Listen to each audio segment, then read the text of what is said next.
Hi, my name is Brandon, and over the past year, the Delight Cafe team and I have traveled across the U.S. researching this rapidly growing industry of CBD products. What we have found throughout the industry were products that were inconsistent in dosage and used ingredients that weren't even lab tested. Products with chalky textures, bitter aftertaste, and worst of all, confusion among the CBD consumers. That's why we created Delight Cafe. A 15 milligram, lab-tested, all-natural, water-soluble hemp CBD powder pack. It's odorless, colorless, and tasteless. Add it to your favorite drink of choice, wherever, whenever, on the go. Quickly find your calm, your balance, and your delight when you need it most.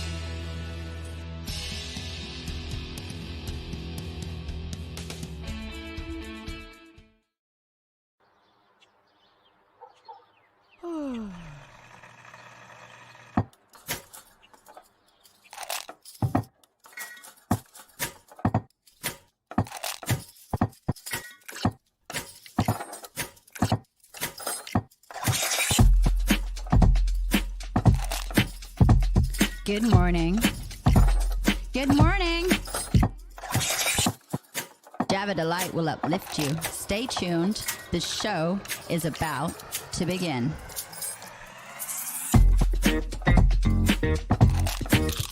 Grab your coffee. Stay tuned. This show is about to begin.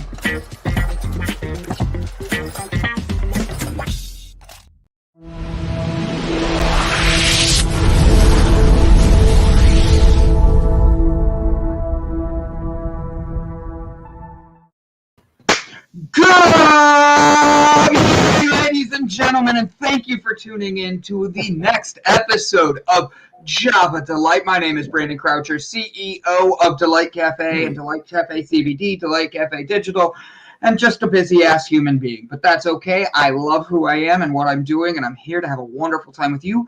Ladies and gentlemen, boys and girls, I want to let you all know how grateful I am. I get to do the show with Brett Gordon this morning. Good morning. Holy feedback. Good morning, Java Delight. Yeah, like Bill, like what's his name?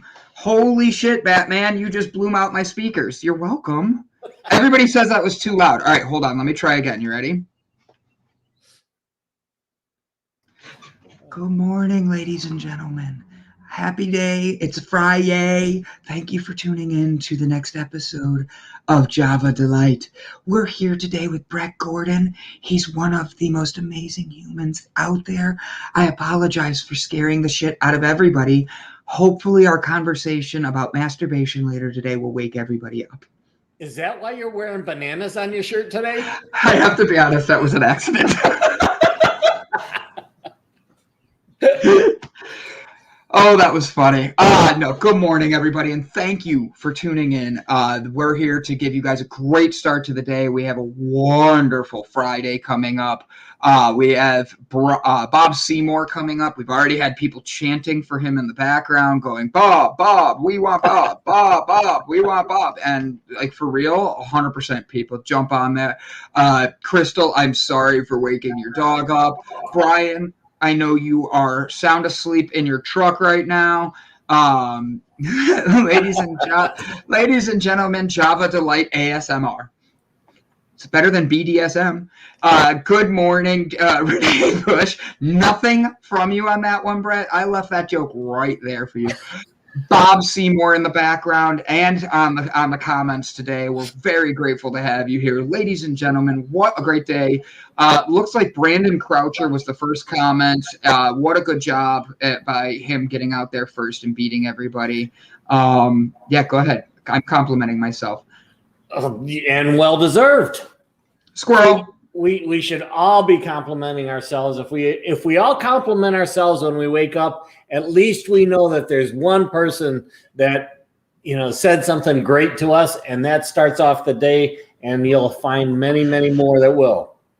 I love that everybody's jumping on the squirrel bandwagon already. I have a feeling I'm going to be ordering a squirrel onesie before the end of this episode today. Brett and I are here today. Gavin is going and getting his vaccine. That's where he is at this morning. He needs to get a shot. He wants to travel. He's been getting a lot of issues lately with not being, he's been told he won't be allowed to travel unless he has the shot. So Gavin's anxiety got triggered and wanted to be able to travel and didn't want any restrictions holding him back. So there is no requirement to have a vaccine to travel. Honestly, you and I know that. I tried to tell him that. He told me that he's told that's wrong. So guess what? I just let him do. Hey, honestly, it's up to people to make their own decisions. And I do not want to influence anybody. I just want to be here and be supportive. And if Gavin is being told he needs to travel, go, buddy. Everybody's individual decision. Yep. And I personally have my own issues with it. And do you, boo-boo. As Kevin Hart would say, you do you, boo-boo.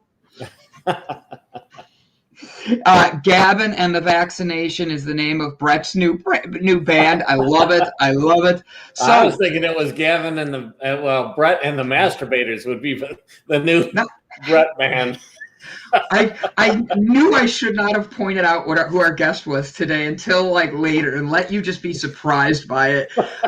We do have a really good guest today. His name is Roman Mironov. You're going to read the intro, just so you know. He is trained by Tony Robbins' program, helping people live a happier lifestyle.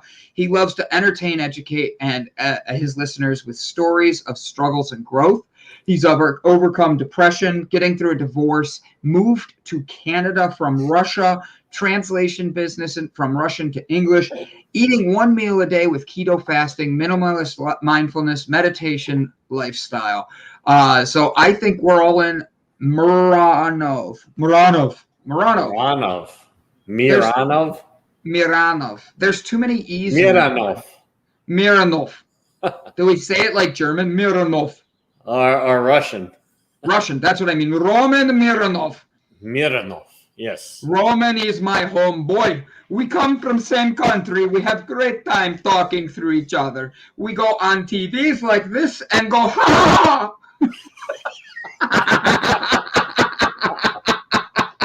I woke up in a really weird mood. I apologize. Even my morning seemed to be going slow, and that was after a couple cups of coffee. I had 2 to wake me up this morning, and I usually only do 1, and I just felt like my day was dragging already. And I'm like, why? I had a good night's sleep. I went to bed early. I don't know. It's life sometimes, but I'm grateful to be here. You know why? Why? Don't sound a little more disappointed, Mr. Gordon. Why? There's lower voice. Why? I am grateful because today is not just Friday. It's a day where we have a lot of things coming about. We have a lot of good people coming on. And the best part is we made it through not just another week, but we're halfway through 2021.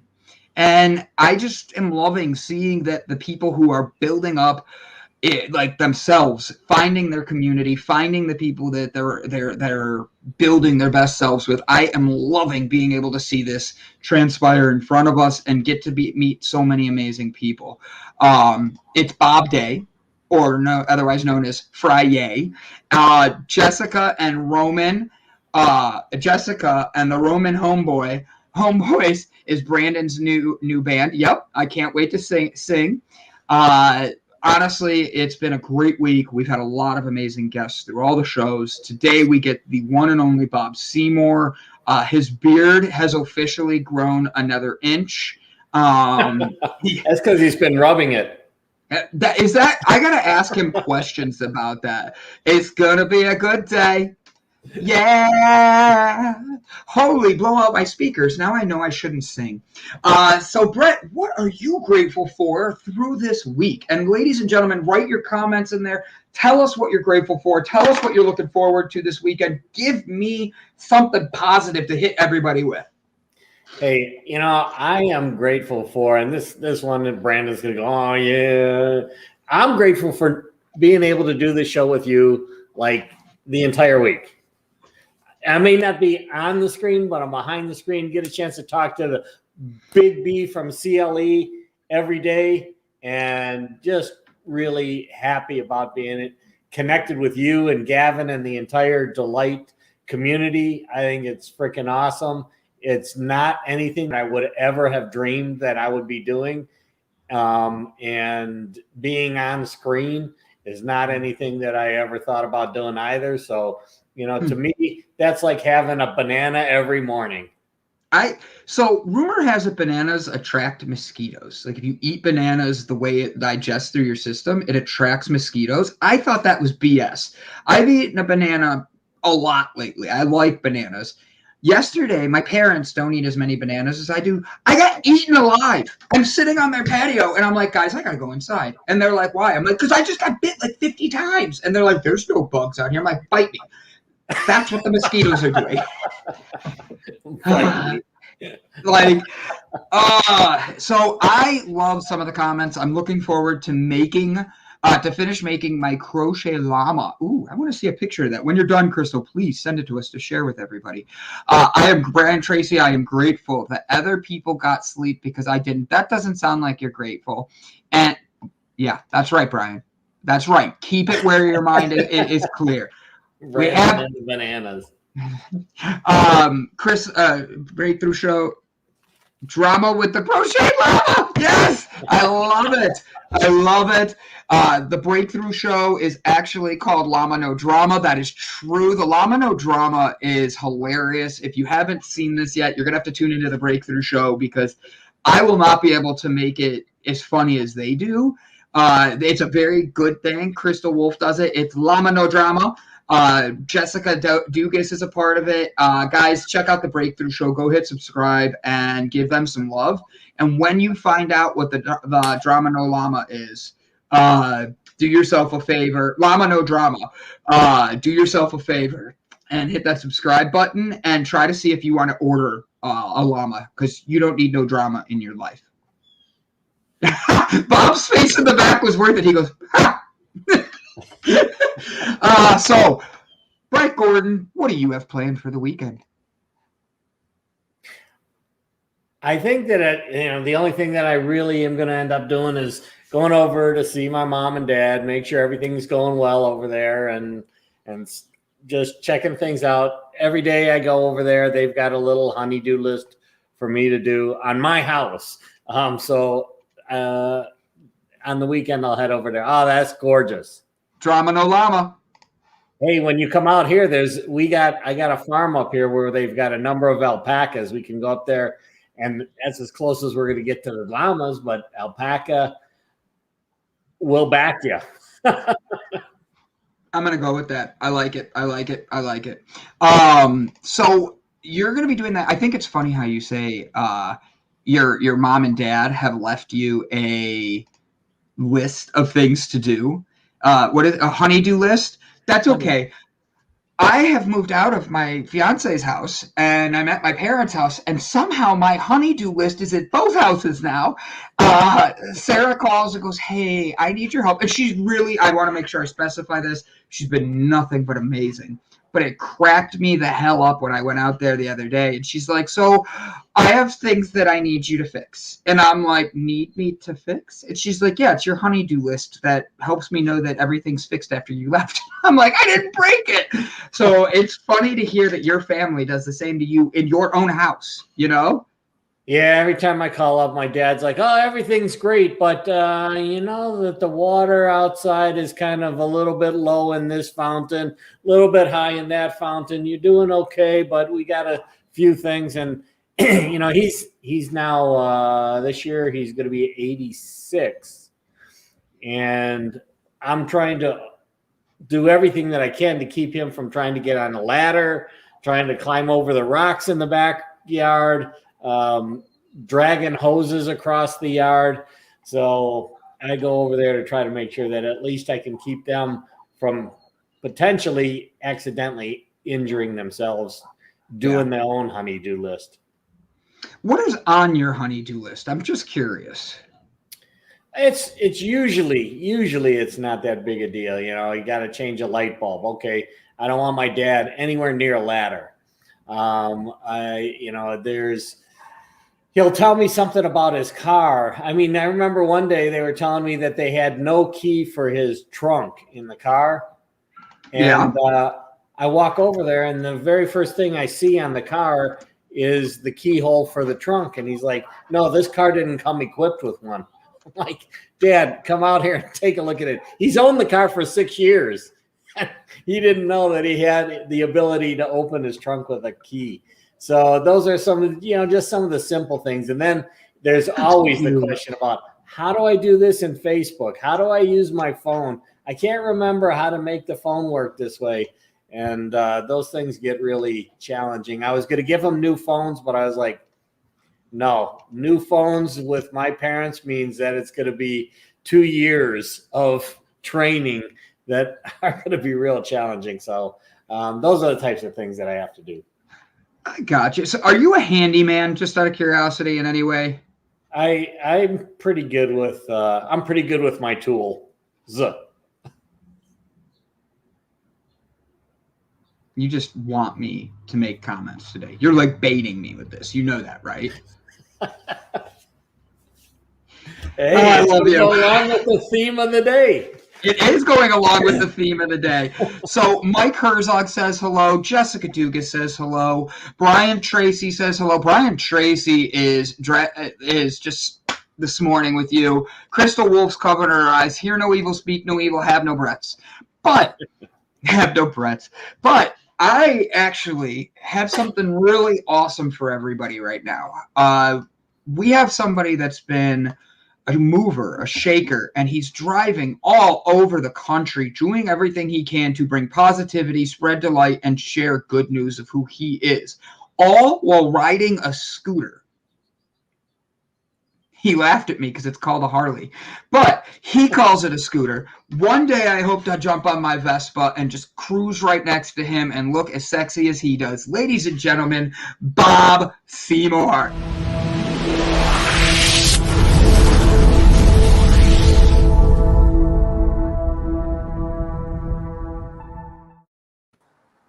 Well, good morning, Bob. Well, good morning, Bob.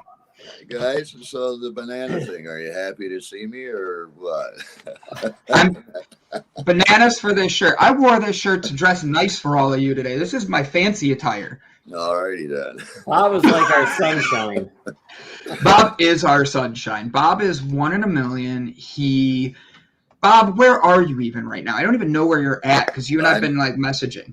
I'm still at my rocket scientist friend's place. I left Elizabeth yesterday. It's about 100 miles south of here, and I rode back up because I'm going to take the weekend off, figuratively speaking, I suppose. That's a relative term because it's never off. But anyway, I'm going to my first blues festival in like 40 years. So when I'm done here, I'm riding up to Greeley and spending the night with some friends of mine. I was telling Brett earlier, I've got a friend in Israel whose son lives up in Greeley, and I'm going to try to connect with him today. But then I'm just going to go hang out at a blues festival tomorrow and maybe Sunday. I don't know, man.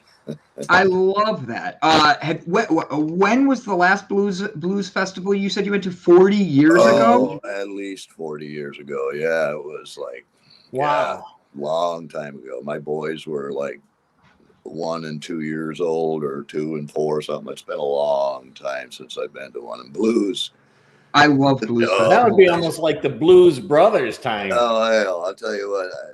There's more rhythm in a sack of rocks than I've got. But blues is just something, man. I mean, it's like it touches the soul, and all through. I mean, it's what carried me through between my scooter and the blues, man. It's what got me through all of the last 6 years, man. Because I just love the blues, man. I got to go see Joe Bonamassa down here at Red Rocks a couple years back, man. That was like, it was unbelievable. So I'm looking forward to this weekend big time, man. That's awesome, buddy. I really am happy for you. You're pretty excited about this. I am. I don't even want to ask anything because I think Brian's asking it. Like, hey, Bob, is Joe B going to be there? And I think that's who you just mentioned. No, he's not. I wish he was. He's actually playing in Red Rocks. I think it's next month, and then he's playing in Cheyenne. But tickets are like $100 a clip. I can't do that stuff. So No. What if we got you to interview some of the people and we have Brian Tracy set up interviews, and that way you have to go represent Delight Cafe and meet the artists and have them tell their story. I think Brian and you can do that. There we go. I'm open for it, brother. I love it. I love it. So, Bob, where are you headed next? Because you were going to meet us in Arkansas, which is not happening for our sake because 2 reasons. 1, I'm going to be in Vegas at the same time. And then 2, Gavin is not allowed to leave Ohio more than the times that he's already been approved for. He was a bad boy at one point in life and is fixing it. Alabama, though, is where we were going to be in Arkansas, right? I've said it wrong every freaking time. I do not know why. Jessica doesn't want to be told that she lives in Arkansas. Every time I've said it wrong, and I don't know why. Sorry, Jessica. I'll probably do both because there's I want to go back through this little town in Arkansas that I went through 5 years ago called Toadsuck. And I want to go back. That sounds like a Bill Clinton place. You never know, man. But no, I'm leaving a week from today, right after we do this show. I've got to go pick up my friend Animal's old lady and take her down to where he works and dump her off a Bullwinkle and let her jump on his scooter. And then we're flying. I think we're leaving like 1:30 in the afternoon. We're going to try to make Amarillo, Texas Friday night, and then go over to Louisiana, stop and see their grandbabies for a few hours, and then head on over to Florida. I'll be there until the 19th, and I think that's a Friday. I'll do the show on the road from wherever I'm at in Florida, and then I'm going to shoot up to my son's place, go see my girlfriends for a couple days, and some people have issues with my girlfriends or my granddaughters. They're 6 and 8 years old. So I'm going to go spend a couple days there, and then I'm going to leave early Friday morning, the 25th, from my son's place and shoot over to Jessica's place and do the whole vegan thing. And then I'm going to go from Jessica's. It's depending on how late it is. I asked her if she got a couch in case it runs late and I need a place to crash or whatever, because I'm not going to tow my trailer. I'm just not going to do it. I'm just putting 4 or 5 whatever clothes I got. I only got 3 pairs of everything anyway. But anyway, I'm just going to take as light a load as I can and just shoot from Alabama over into Arkansas to Toadsuck. I need to pick up a T-shirt or a hat. I got a T-shirt, a Toadsuck, a T-shirt, but I need a hat. So I'm going to stop at the dealer there in Toadsuck, Arkansas, and pick up a Toadsuck hat, man. The name is literally Toadsuck. See that? Oh my God, Bob! I freaking That love is that. awesome. Like, for real. All right, so Jessica Dugas says, Bob is coming over is the name of my new... Wait a minute. Bob is coming over. I love it. I love it. Jessica, Bob and I were talking before the show. He is extremely, extremely excited to try your vegan burgers. He said he might fast for a month beforehand just to be. No, that's a real possibility. That's a possibility.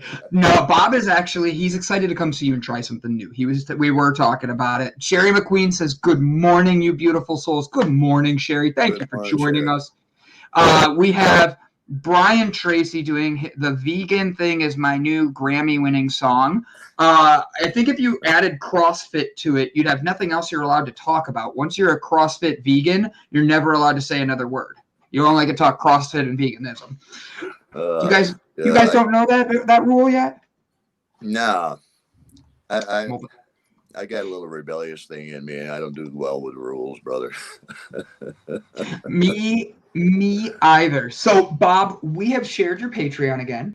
For everybody to be able to click the link, be able to go there, know that Bob is spreading positivity all across the U.S. He's literally, all we do, Delight Digital Cafe gets 0% of this. It is 100% all of your money that you send goes to helping Bob be able to spread delight, spread positivity, and keep him moving along doing the good missions that he does and following the will of the universe. And we couldn't be more grateful that Bob does this with us.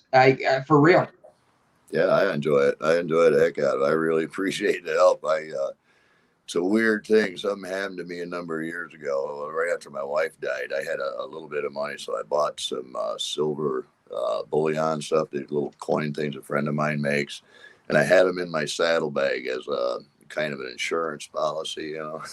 So I'm traveling around, and man, I got almost broke. I was like to the point where, holy crap! In fact, I was riding down the road, coming close to a town. I think I was up in Illinois or Iowa somewhere, and I was like broke, and I thought, man, I got to go find a bank and cash in a couple of these things. I don't have gas. And as soon as I said that, in the back of my mind, I heard, you really don't trust me, do you? Because when I left to go on this trip, I had some brothers pray for me, and I heard clear in my head, take nothing with you and trust me. So I had nothing to take anyway, but I had that silver. And when I heard that, you really don't trust me anyway, I just went, oh crap.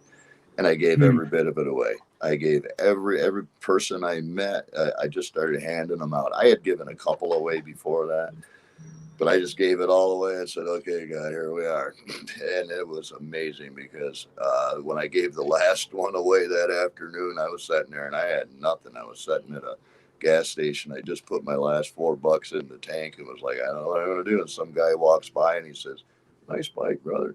So we start talking and he asked me some questions. I told him what I was doing. The brother handed me $20. I was like, thank you, Jesus, man. And that's just the way it's been since then, man. I just totally trust God, man. Like last week, you know, I spent everything I had. I didn't, you know, it ain't mine anyway. I just go out and do what I can do for people. And I just sit and wait for him to do whatever he's going to do, man. It's stressful at times, but it is what it is, you know. So I really appreciate the help a lot, man. Bob, I love how enthusiastic you get about it because you don't let the fear set in anymore. No. You know what you're doing and you move forwards and you strive to give out your best energy. Right. And if somebody doesn't else want that, you're like, you know what? Goodbye. Like you. Yeah, I met this brother from Peru. Well, he's actually from Washington, but he does a ministry down in Peru, motorcycle ministry, does some great work in the mountains off his motorcycle. And he said to me one day, he said, you know, following God's like GPS. As long as you're just sitting still, all you are is a little blue dot or green dot on the screen that just keeps flashing. You don't get any direction, nothing until you start moving. And as soon as you start moving, then you see where you are, where you're going, all that. So I kind of look at it like that. You know, I've got to step out in faith. It's all I got is my faith. So here we are, you know, and I've seen it like a million times. I got so many stories of, oh my God, all I can do is talk, man. My body's so beat up. All I can do is ride my scooter and talk, man. Wow. I love you. I love you. You are such a positive person on that though, because you're like, yeah, this is what I got. Enjoy me or hate me. I don't care. I'm going to be Bob. Right?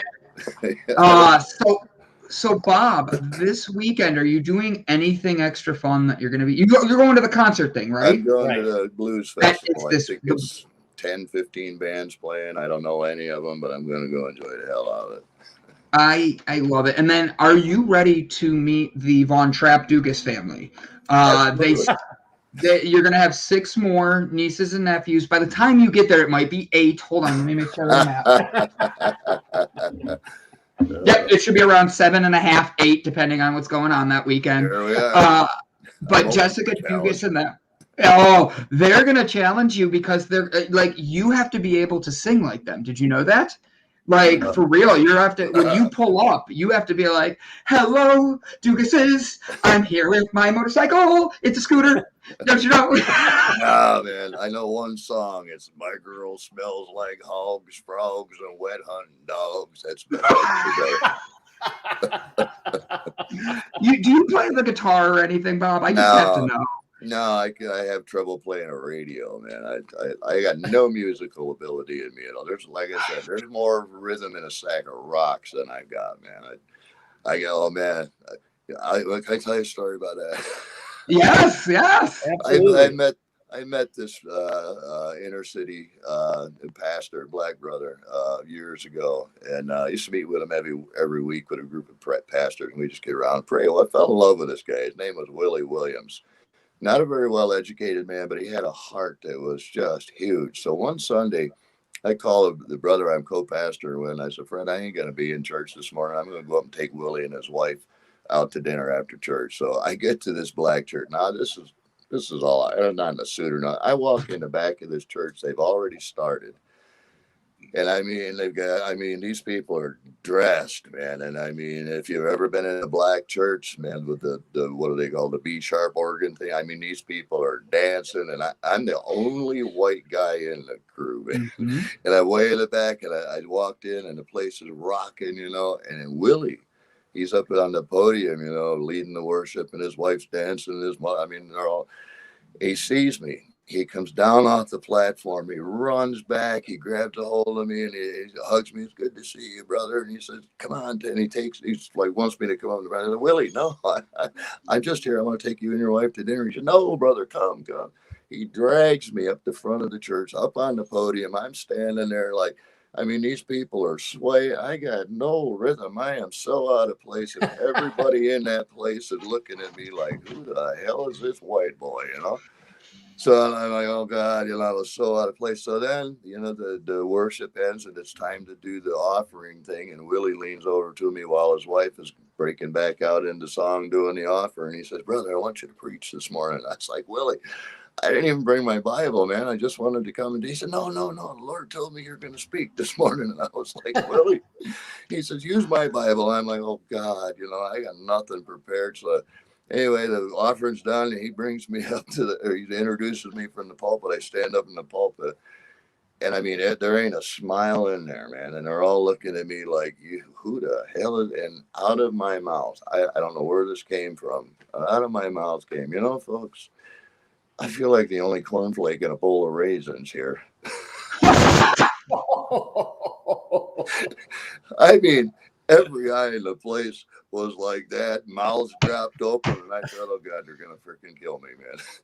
But then one little old lady, about the third row back, sitting on the aisle, she looked at me, she started to smile, and then she went into a belly roll, and then the whole place just went nuts, man. And we had a great time, but I thought I was going to be a dead man. I absolutely, I was a youth pastor at a church in the inner city of Cleveland, for real, Bob. Oh yeah. And it's a totally different environment because when you're the only white person there, you kind of get swallowed up at times.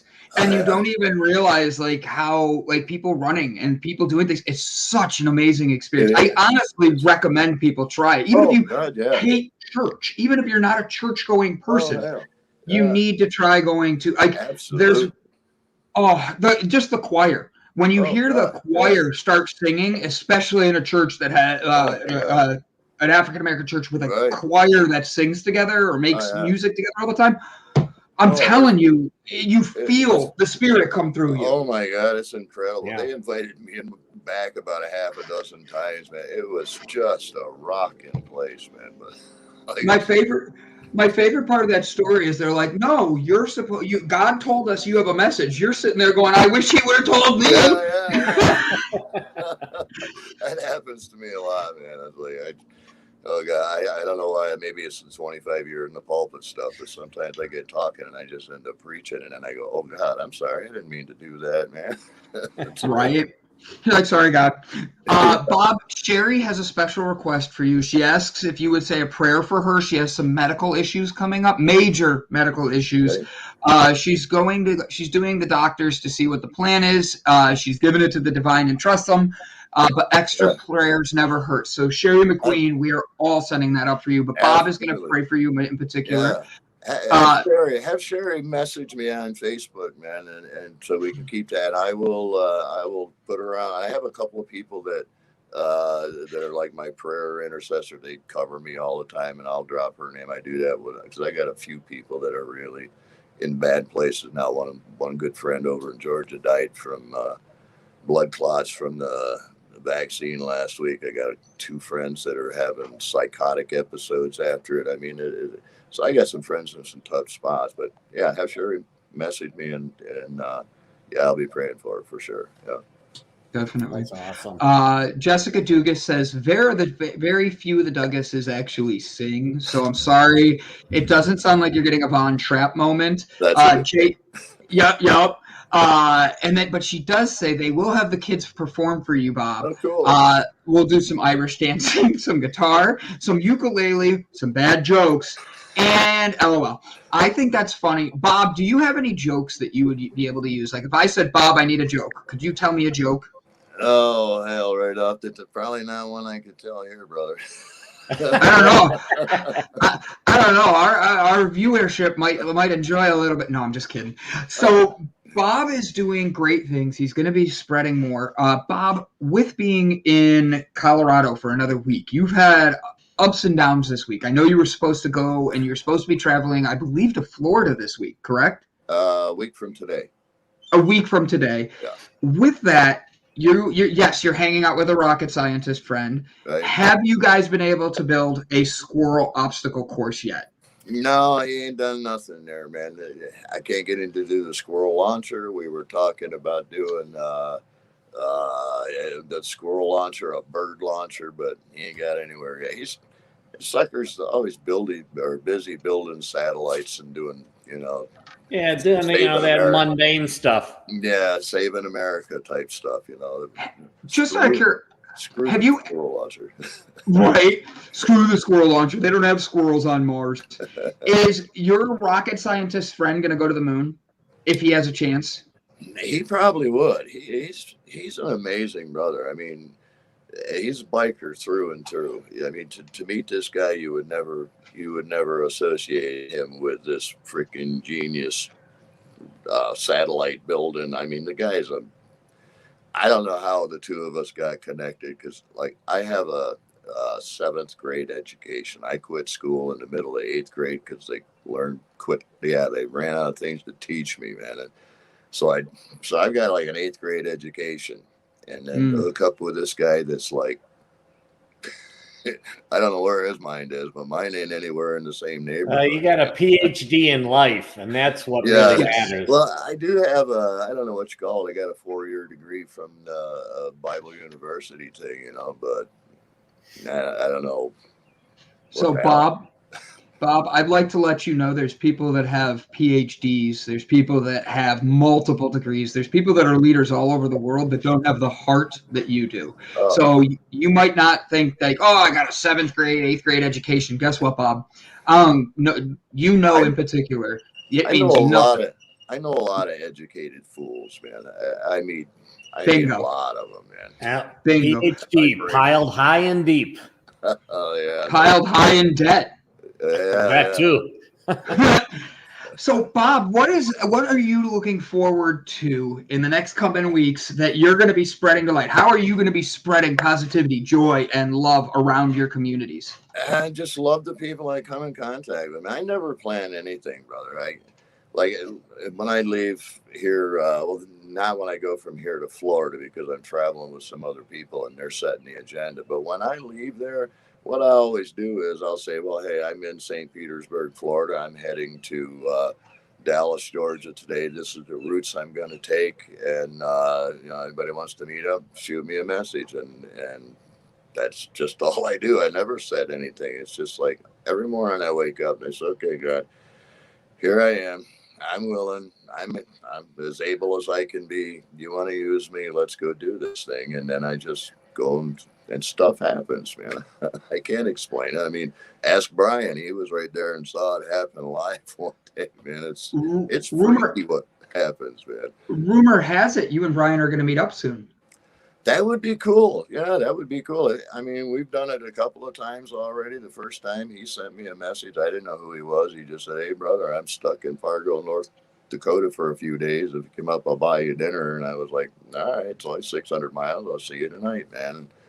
And then the next time I was in Kansas City and he was going to be in Salinas. So I left early and hauled ass over to Salinas, met him for breakfast. I have a question on that. How many times have you drove out of your way over 100 miles? Because you were like, you're 600 miles away. It's a dinner. I got you. I'm coming, buddy. I tell people who are 30 miles away, I'm too busy to get together. You're like us. My perspective on distance has so radically changed, man. I was in Vegas in 2016. I'd been trying to get to Washington for like 4 months, and I kept getting turned around while I was leaving Vegas, was going to go up through Reno. Actually, I'd saved some change because Joe Bonamassa was playing in Reno. So I'm sitting at this pastor's house that I just kind of stumbled into one day. Met him. I don't even remember how. But anyway, I was writing something on Facebook. I was writing something on Facebook because I had that gut feeling I have to leave, but I didn't know where to go. And that was the first time that year I didn't have an indication where I was going. So I was writing on Facebook. Got this weird feeling that I have to leave, but I don't know where. And this is strange because I've always had one. And as soon as I hit send or post, whatever, I got a message from this guy, and he said, "Hey, I wish I'd have got to meet you 2 weeks ago when you came through Birmingham, man." He's like, "I really wanted to meet you. You're on my bucket list, brother."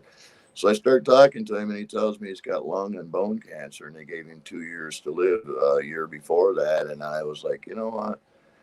I'm going to come see you, brother. It's only 2,000 miles. So I just turned around and hauled ass. Took me 3 days to get there. And I just, so that was my first diversion off of the thing, was 2,000 miles. It ended up being a lot more than that, because when I got left his place, I went over to see my girlfriends in Atlanta, and then found out that I had issues I had to deal with in New York. So then I rode up to New York, and I rode back down to North Carolina, saw some friends, and then went back over to Birmingham. Through Birmingham, I had to stop in Louisiana. I spent a little bit of time with some bike clubs there, and then I remembered a message I'd gotten about an interview for Louisiana Biker magazine, so I shot down there and did that, and then shot over.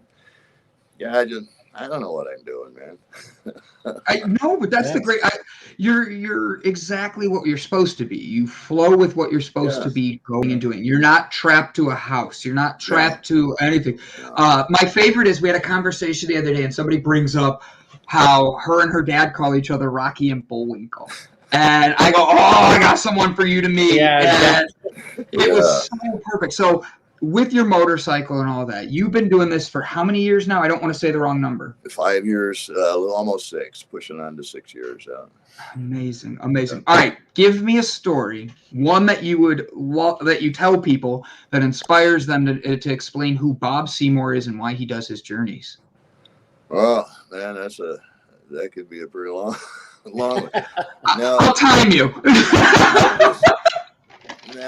I just my heart, in fact, I was at a meeting the other night with some people, and they were saying, and they were young people with no life experience and whatnot, and they had a question, icebreaker type thing, what would a successful summer be for you, and I sat there and I was listening, and they had all kinds of answers, and for myself, it was like, God, to be successful, I love words, and the word success literally means fulfillment of original purpose.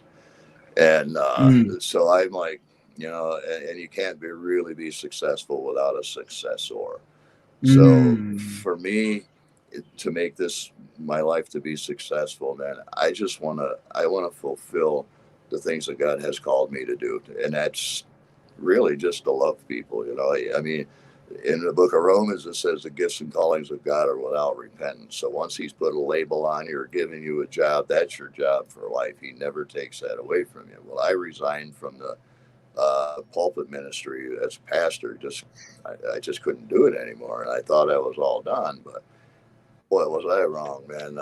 God did things that my congregation went from like 300 to over 2 million now in 60 different countries, man. I spend so much time on Messenger and stuff.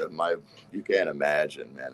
I'm a chaplain for a group called North America Biker Rescue I think they got 40,000 members. So I'm Wow. almost always overwhelmed with, like, I got a friend there just died with the blood clots. I'm like surrounded by death and disease and sickness all the time, man. And that's why I'm looking forward to the festival this weekend, to just get away from it all. I mean, 'cause it's hard when you're surrounded by such heaviness and crisis all the time, man. But that's when I feel closest to God. When I'm sitting in a hospital room praying for somebody, or sitting across the table having a drink and a cigar, and trying to help them find out what success to them is, to know their original purpose. And it's so simple, because every human has the same original purpose, and that's just to be in a relationship with the guy that created them.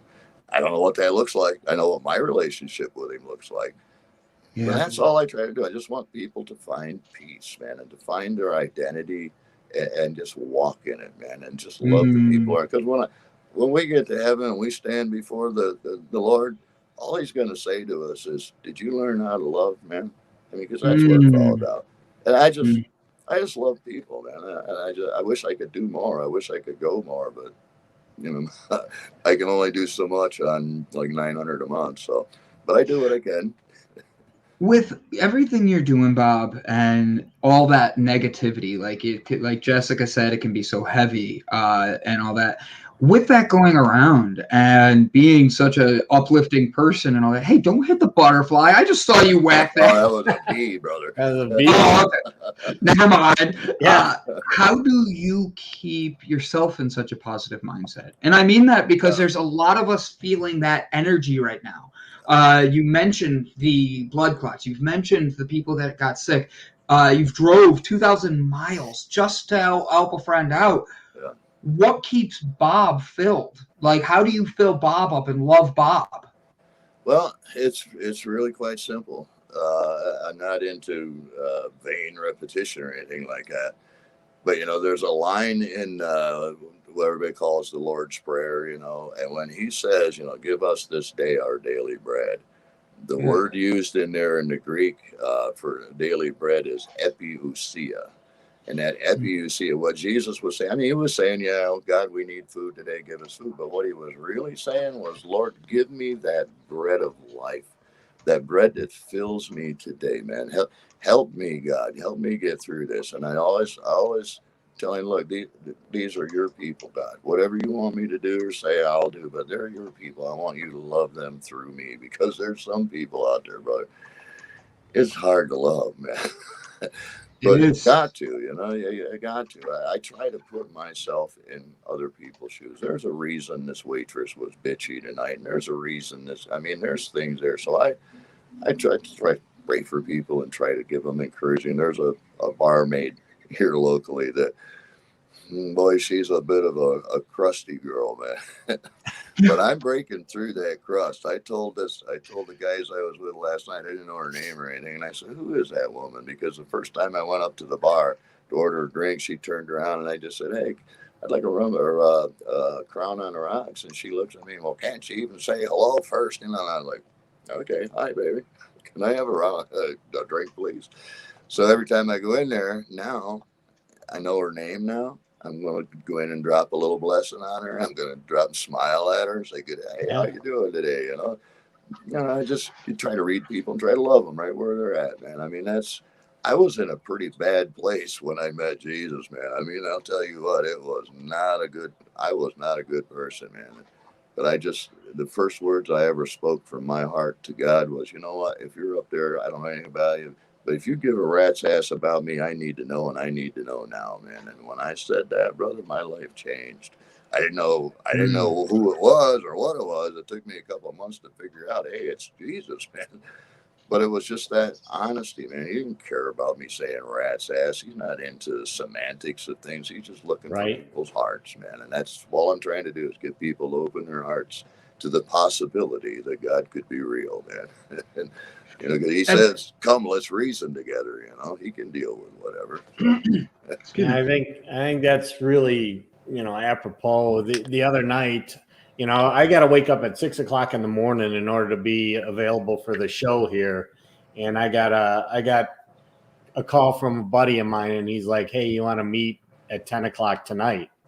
And I'm like, oh crap, 10 o'clock at night and going out and having a few beers. And I got back in here at 5 o'clock in the morning, but the conversation I had with him, he's like, you're about the only person that I can really open up to and say things that I wouldn't say or can't say to other people. Right. And I think it's just really, like you're saying, you get a calling, you get somebody who calls up, and when they do that, they're reaching out. Yeah. And it's usually, they may not say why, but it means you need to kind of go. Absolutely. And if that means that you're not going to get any sleep that night, that it just is. Yeah. And the fulfillment that you get from being there for them is it's only recently that I've really realized that, I'm here for something much bigger than I ever was when I was in corporate America or a leader in the military. It's about connecting. Right. And, and you just have to listen. At that meeting the other night, somebody said, I don't know why I was born in this time. I mean, the world's going freaking nuts, I looked at him and said, brother, that's an easy question to answer, man.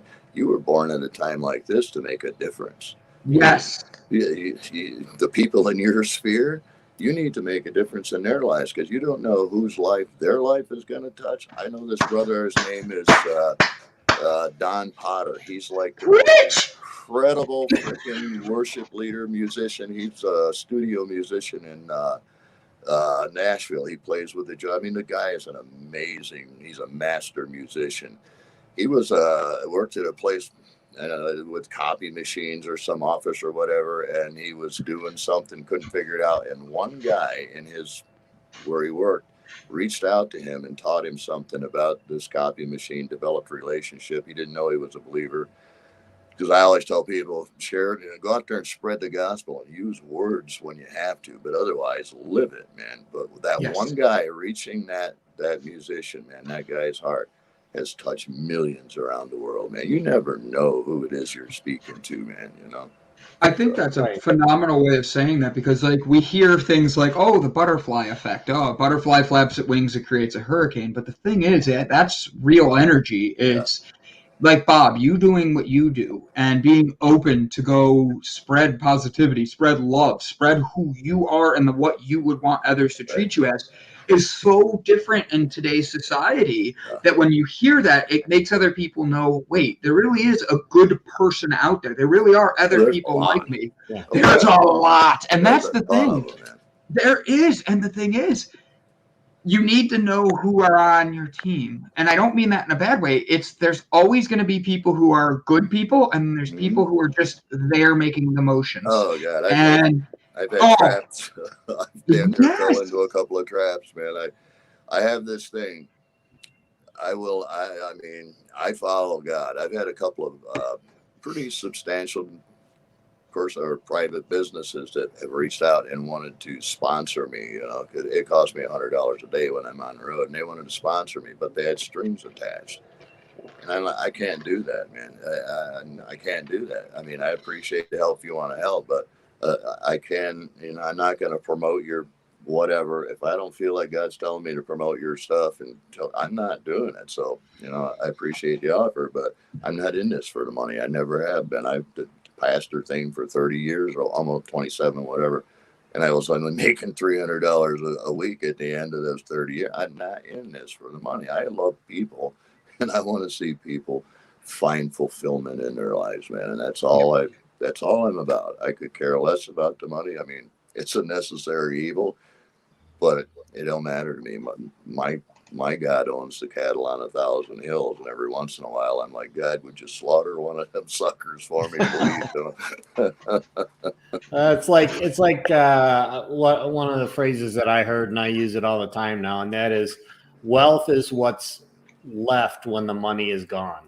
Yeah, absolutely. I'm the wealthiest man you'll ever know. I don't think I could travel 150, 200 miles in any direction in this country and not have somebody I can call a friend, man. And it's just because, and I never planned any of this.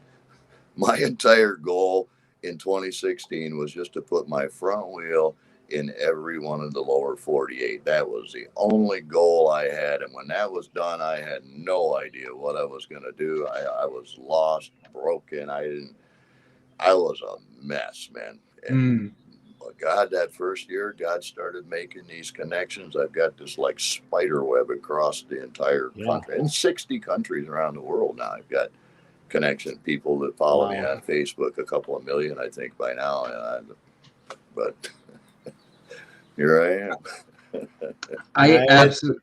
Bob is like, the personification of the secret and the Celestine prophecy. It's all kind of built in, and you're talking about spreading energy, being able to give energy. There's times that you do run into the energy suckers, as they call them, and you have to give them a little bit of time, but you can't allow them to take away from all the others that are still out there. Right. When I was doing the pastor and thing, I had our young people for I don't know how many years, and I learned something pretty important there. There are like 3 categories of them. There's the A, B's, and the C's. The A's are the airborns. They're the ones that are on fire and they're going, man, and they're excited. And then you got the B's. The B's are the wannabes. They just want to be where the attention is. And then you got the C's, the see you laters. It doesn't matter what you do. The see you laters are going to go. You can't ignore them, but you can't put your focus there. You've got to stay focused on the ones that are on fire, because the ones that are on fire, the wannabes are going to come in there and they're going to catch fire too. And you always got to let them know, the C's know you're there for them, you love them, but you're not going to waste your time on the nonsense, man. And that's how I try to deal with everybody now. It's like, here's where my attention is, and if that's where God's drawing me, that's where I'm going. I'm sorry if you're offended that I can't come and see you, but I got to do what I got to do.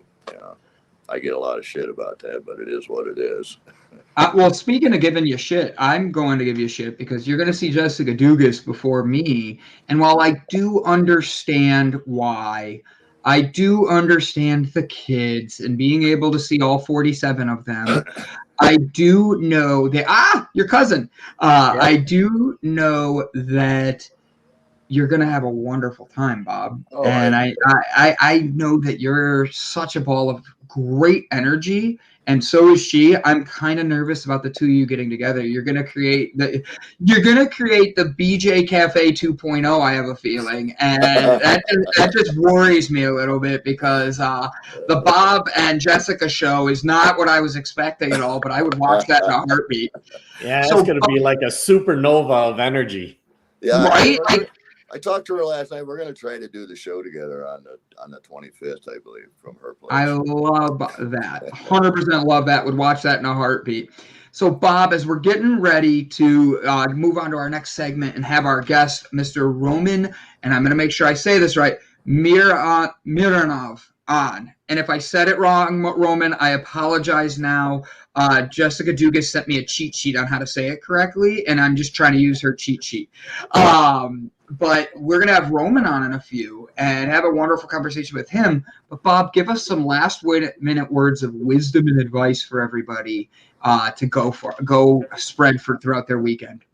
Oh, wow. Well, I thought about that last night a little bit. I was remembering some. I do evaluations of myself a lot and try to figure out, what it was that got me through this and all of that. And last night, I wrote about this early on a Facebook post I did right after my wife died, and I was in a bad place. I mean, I was spiritually, emotionally drained, man. I was in a surreal state. My whole world just ended, And I remembered the movie The Lord of the Rings, man. And when Frodo is like, he can't go no farther. They're at the volcano and he's done. But Samwise comes and said, brother, I can't carry your burden for you, but I can carry you. Yes. And I'll tell you what, I had so many Samwises in my life that during that period of time that carried me through when I couldn't do it myself. I mean, I was a lost, broken man. I had no hope. I mean, I was done, man.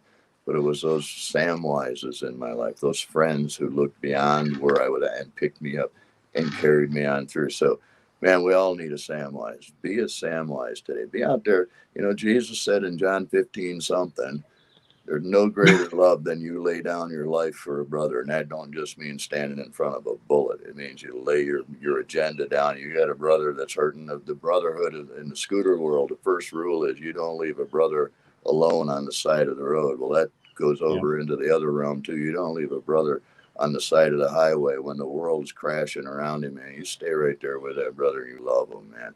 You'll never regret loving somebody, and you'll never meet somebody that God doesn't love, man. So just go out there and love people, man. Just be an encouragement, man. If you encourage somebody, you will yourself be encouraged. I guarantee it. Yes. Guarantee it. I love it. That's Ladies awesome. and gentlemen, once again, this is Bob Seymour. Don't forget to go subscribe to his Patreon and share and spread positivity, because he's going to change the world, and we're all blessed to be able to work together to bring a shining light that we have. Bob, thank you for being on, my friend. God bless, man. Yeah. Thanks, Bob.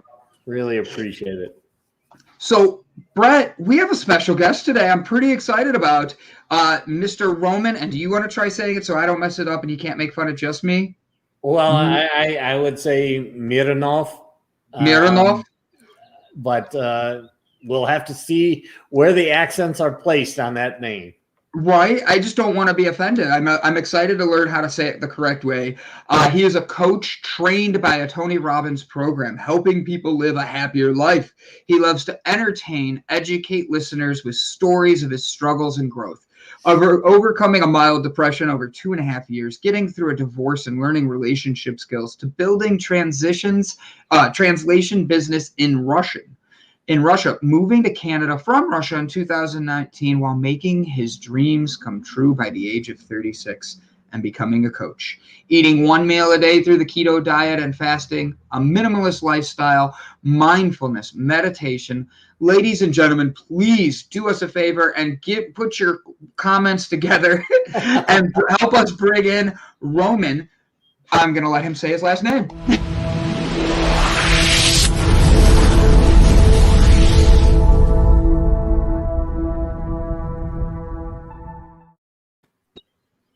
Good morning, Roman. Thank you for joining us today. Help me say it right, because I was trying to use Jessica's cheat sheet and I think I was overthinking it. Oh, you're muted. Yeah, we can't hear you. Oh, we hear the tapping. Nope. How about this? Yep.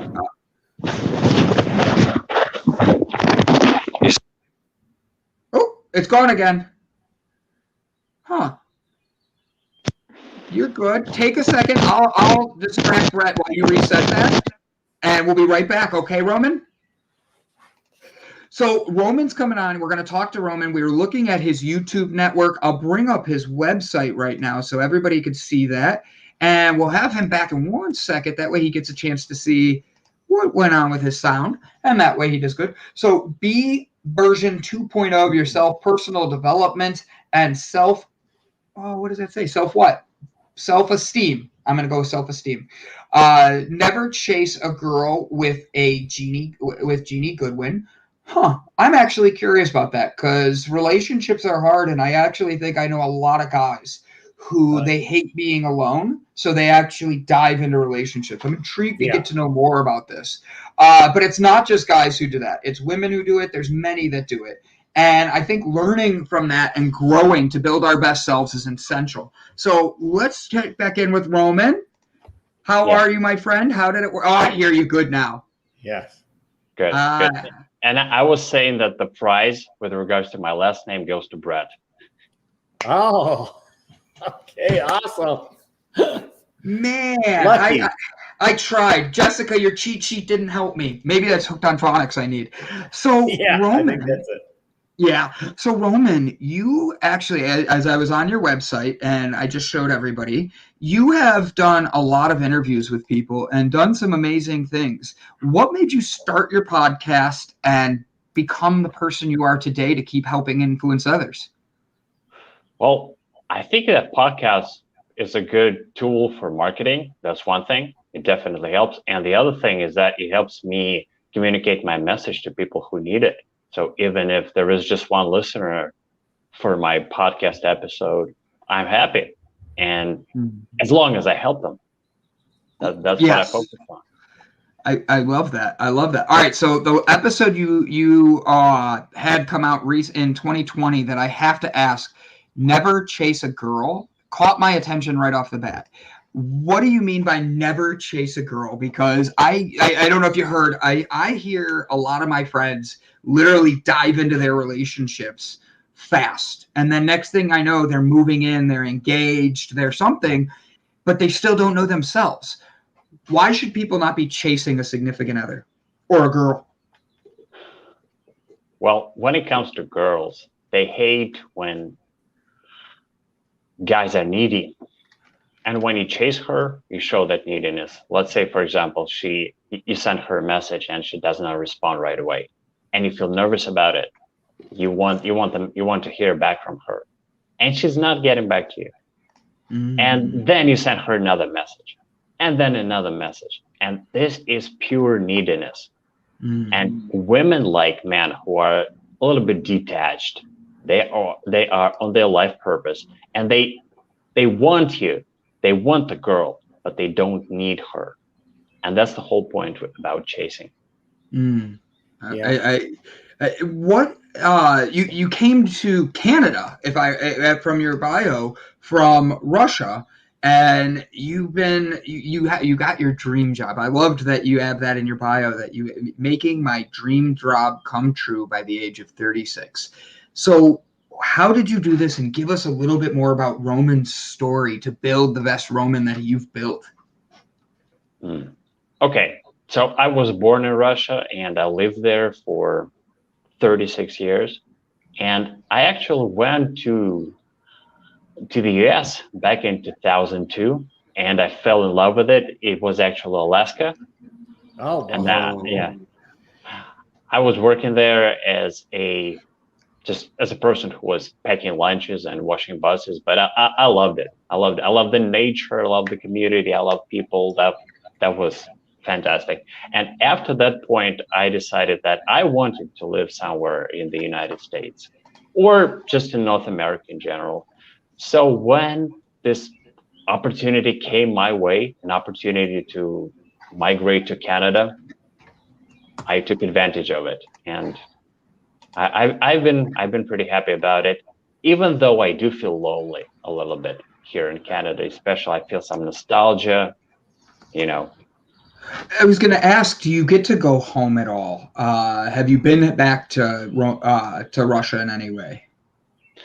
Well, not in the last 15 months because of COVID. Right. How is your lockdowns in Canada right now? Just curious in general for everybody, because we have a worldwide audience. How has your lockdown been? What are your restrictions right now? Well, here in Toronto, they're very strict. We are under a stay-at-home order right now. Really? Are cases high? Are they giving vaccines out? Like, have you got your vaccine for that matter? Yeah, that's a good question. I'm getting it tomorrow. Yeah. Which one are you getting, if you don't mind me asking? I'm curious if you're getting the 2 or the 1. I think I'm getting 2, and it's probably Pfizer. Okay. How do you feel with everything going on, being on lockdown this long? That's a tough thing. And now you get to go get the vaccine. Does that mean you get to go be out in public again, or are they still making you be in lockdown? I will still need to be under lockdown, and I feel all right. I'm quite fine being just with myself and with solitude. It's quieter. Yeah, that's interesting, because you mentioned that you're kind of lonely though. So is it lonely because you moved from Alaska to Canada and you haven't had a chance to meet people, especially with the lockdown and stuff going on, or is it because you're not been able to go back to Russia and connect with the family and everything? What's kind of going on there? Okay, just to put things straight, I went to Alaska 20 years ago, so there are no ties between me and Alaska anymore, basically. So okay, Yes. So you've been in Canada for that long? I've been in Canada for 2 years, since 2019. Very cool. Very cool. And with that, you what brought you to Canada other than the love that you liked and said you wanted to come here? What made you see that love and be like, I got to get there. I this is where the universe is taking me. This is where I'm supposed to be. Well, quality of life. It's way better than Russia in so many ways, including cleaner, greener, a better legal system, more bike trails, and so on. Just that. The list goes on and on, really. I love it. I love it. Have you lived anywhere else in the world, or have you only been in those 2 countries? No, I've been to quite a few countries, but I haven't lived in any of them for a long time. Gotcha. With you being out, doing who you are and all this, what I went to your YouTube channel. What is NoFap, FAP? What does that stand for? Okay, that's not an abbreviation. Oh, it's not? No. To fap means just to masturbate. It's a synonym. Okay. Elaborate on that. And because I did watch some of your YouTube stuff, and I have to admit, I wasn't sure where this was going to go today. That's why I was reading your bios, making sure I was ready. So talk to me about what NoFap is and why you're saying no to masturbation. Okay, so basically NoFap is a strategy and a trademark for a system of stopping watching porn and masturbation in your life in order to become more confident, to conserve the sexual energy and rechannel that energy into other projects in your life and to get creativity from it. Wow. That's the main idea. And I personally have been on doing this for almost 7 years. I did have 2 short relapses, but basically, yeah, that's my streak, 7 years. Wow. That's actually, I'm impressed. I don't know many men who can go 7 minutes. So with that though, like that's a very unique trait to have. And I'm sure you get backlash from that. Like, what do you mean no masturbation and stuff? How do you respond to it? Like, I think of me personally, I think of the episode of Seinfeld where they have the bet of who can go the longest without masturbating. And George gets smarter while Elaine gets dumber and all these different little things. What made you start to do that and notice the difference in yourself? Line of the day, 7 minutes. Thanks, Jacob. But what made it where you saw these differences in yourself and you're like, you know what, maybe it is the masturbation? Or did you take a class or something like that? You know, for me, I guess the 2 main reasons were, first of all, I felt that I wasted so much time and my potential on porn. That was the first one. And the second one was I felt a lot of shame and self-guilt after it. I felt that it was wrong. I felt that I wasn't living the right life. And how much of a difference have you seen in your life? Have you met newer people that maybe you're attracted to in a different way, or is it completely like changed your life in other ways? Like, how has it changed, Roman? I'm curious because I'm recently single, and I'll be honest, I have a lot of slip-ups sometimes. I don't like to admit that out loud like that on Mind at Work, but I will, because it's what the conversation is. And if I want to build into a better person, a better leader, if that's something that's there, teach me about why I shouldn't be touching myself. Well, I made that sound worse than it was. I'm sorry. Yeah, hence the banana shirt. Thank you for your honesty. I really appreciate it. You know, you get more confidence, definitely. You get just more energy because you save testosterone, and testosterone is all about motivation and energy. You are more confident with the opposite sex because you don't have to hide anymore. And you are, you know, you don't beat yourself up anymore. Especially this happens with people who are quite religious, let's say Catholic people. They do beat themselves up too much. I did not. I agree, but I guess my thing would be, I love Jacob's comment because it can tie in with my next question, is Russell Brand and Terry Crews are some of big figures who talk about this concept as well. And you said how like the church and the Roman Catholic Church, one is for religious purposes. It's not lusting, while the other is about self-confidence and building up your you. The two kind of play hand in hand because you're not lusting and thinking everything is sexual and out there and all that. But the other one is keeping you in your mindset of building your best you and making sure you're building up yourself. With that being said, how in your weak moments do you keep strong?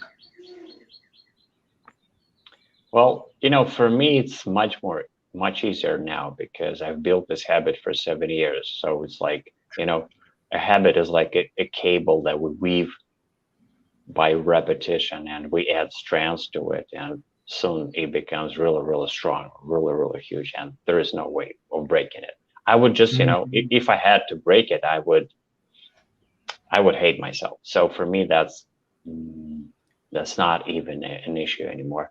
For someone who struggles with it, there are a lot of things that they can do. One first step that I recommend is to find something that you're going to do instead, what I call a replacement habit. So, that let's say in the evening you feel lonely and you go to porn and masturbation. So whenever you feel that urge to actually realize that habit and go to porn and masturbation, you do something completely different instead. Let's say you take a walk or you do a bike ride like this. So you replace the old habit with a new one. So when your brain tells you, okay, I need to watch porn, then you remember, all right, no. Instead of it, I now go for a walk, for example. Did you kind of take this up because you were spending an inordinate amount of time watching porn and so forth, or masturbating, or was it something where, because a lot of times you look at things and you say anything in life you do in moderation, and if it's done in moderation, if it's not something that is taking over your life, that there's a need for physical release in one way, shape, or form. Now, it could be done through exercise, it could be done through masturbation, it could be done through sex. But was it something that was becoming like a habit or something that was starting to interfere with the rest of your life? Well, let me say this, that this is a very interesting question. It's actually, which is open to debate, whether we do need that physical release. I think we do need it, but the question is how often. And my general recommendation and idea is to experiment with going 30 days without masturbation and seeing how that affects you. For me and for many other people, I have seen beautiful results with it. So this could be your one single most important reason for not doing that, or at least for experimenting with it. How about that? Okay, because a lot of it really ties, and I think you mentioned it in different ways, but it's your belief system. It's being congruent to yourself. It's making sure that you're not depressing yourself or being, letting yourself down based on your belief systems. So it's kind of tied. I mean, they're kind of tied together in terms of, how you look at things is based on your belief systems and the filters that you have in your life. That's right. There are really a lot of reasons why people come to do this. I have clients who have just really different reasons. Let's take one guy. I have a client who does this in order to conserve sexual energy so that he can actually able to date more women, because he feels that they read off that sexual energy of him and he's more attractive to them as a result. It's interesting. I now that I remember, thinking back on this term FAP, one of the guys that I met who was in in Bali when I was there. He went back to England and he started talking about this concept. He was a younger kid, and what he was finding is that a lot of his friends that are basically tied to the computer, gamers, all that kind of stuff, started to really get very much into the fapping community, if you want to call it that. And it was really taking them, a lot of their day was spent doing that. And then they would compare with their friends, and all this kind of stuff. So there was actually somewhat of a community around it. And he started to really try to get the point across to his friends: don't spend so much time fapping, because you're just isolating yourself more, along with the gaming and everything else that you're doing, and you're not getting out into the community. Mm-hmm. Exactly. For me, this falls into a category of wasted time and potential. Mm-hmm. I agree. But how do you? Because that's right. You're taking your time and you're putting into something that doesn't get you any satisfaction other than a quick woo, and like my sound effects always come out. Sorry, but like with that,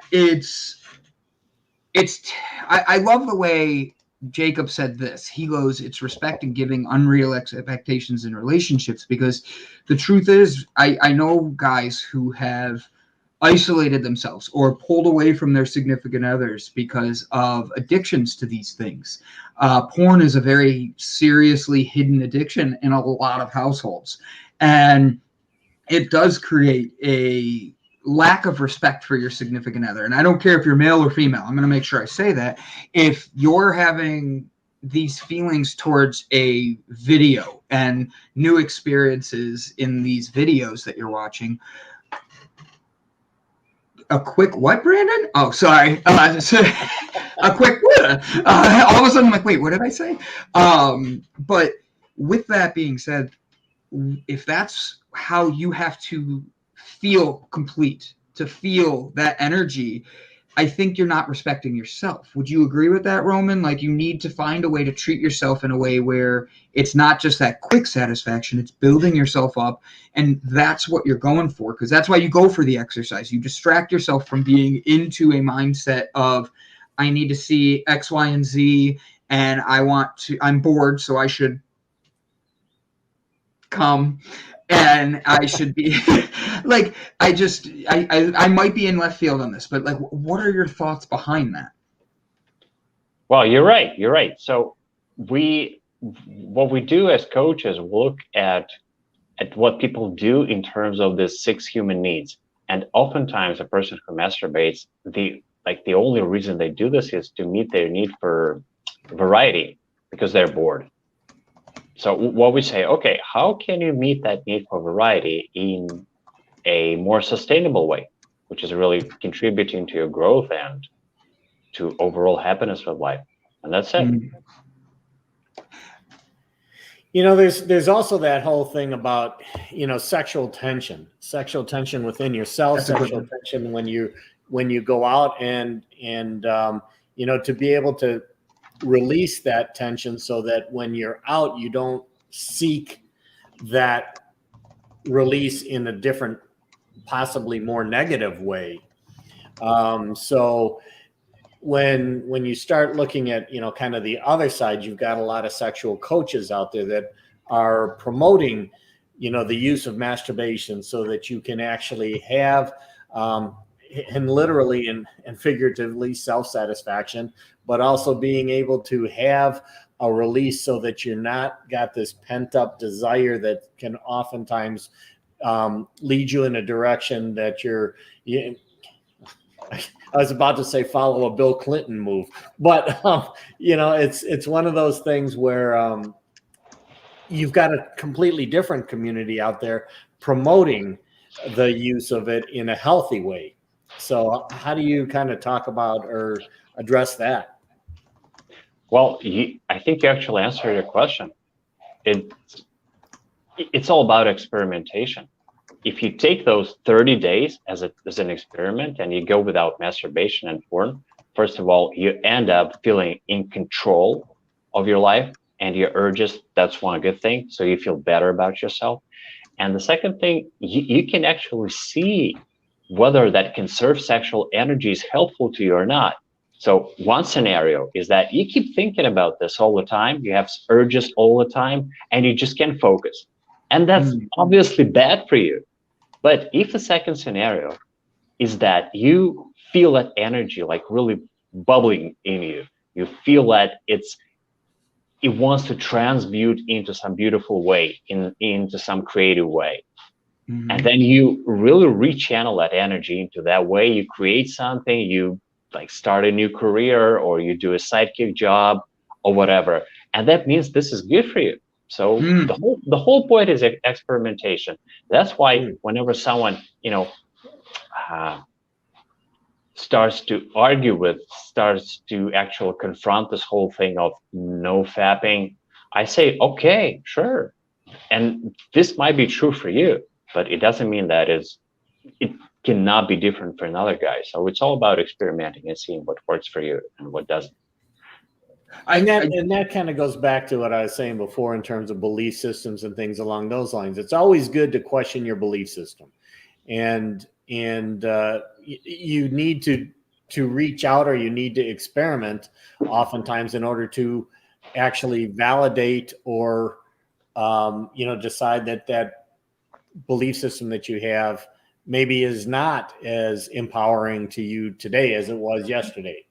And that's so I agree with that. It's kind of like, if you have a beer a day, so you're not an alcoholic, but you do usually have a beer, something you think, okay, it's kind of relaxing, and that's why I do it. And then you say, okay, well, what if I take a month off of having a beer? And then I just see how I feel. Or let's go in a direction more like Jessica, and let's take a month and try to be a vegan and see if that works for us. And, do I actually feel more healthy? Am I able to work that into my life? And what does it do to my life when I do that? I agree. That's right. And another example of this is just reversing it a little bit. So do a clean diet for a month, and then eat junk food for one day, and notice how it makes you feel. Because you'll probably feel like crap, and you won't want to go back to junk food ever again. Well, it's interesting. It's like, so I've done a lot of work with Tony Robbins as well. I was out in, his resort in Fiji, and went through Life Mastery out there. And during that time that you're out there, most people don't know what's going to happen. So you go out there, and like the first 4 days of the 6 days that you're there, you're basically not eating anything. You're drinking wheatgrass and Udo's oil, and you're doing that for about 3 days. It's basically kind of a detoxification. And then they have a concept called cruising, which cruising is basically having an enema to be able to get the toxins out of your intestines. And when you do that, and then they slowly introduce, food back into the system, which might be a veggie broth, and then it's an almond milk. And ultimately, when you finally get back to where you can eat, the sugars, the natural sugars in vegetables and so forth are much more intense, because you've cleansed your body of the sugar and the sugar toxicity. So I think that's kind of maybe going along with what you're saying there. Yeah, that's right. And I think what happens in that with the Tony Robbins program is that your actually taste buds, they sort of renew, and your receptors, they upregulate. That means you build more receptors so that you're able to get more sensations, more taste sensations from those things that are less sugary that you're now eating. When you do that, it's like Jessica Dugas says, it's how some people may need that. It may take longer than 30 days for the difference. Just a random thing, when I was going through my divorce, they made the comment to me how it usually takes some people half as long as the relationship was. So if you were with somebody for 10 years, right? Thanks, Roman. Like, that's how I felt too. I was with her for 10 years, and 2 years after the divorce, I'm still dealing with ramifications at that point. And my therapist was at that time was like, oh, no. It could be anywhere from half the time of the relationship. I'm like, so it could be 5 years of hurting. And she's like, yeah. And I'm like, that just seems like a long, long time. And during that time, I wasn't allowed to drink. I wasn't allowed to smoke. My only hobby, I think, was myself. And honestly, sorry, my mic just like moved. And honestly, it's one of those things where building your best you takes time. And that first step may not be veganism. It might not be something like that. It's 1 month for every year is what they say.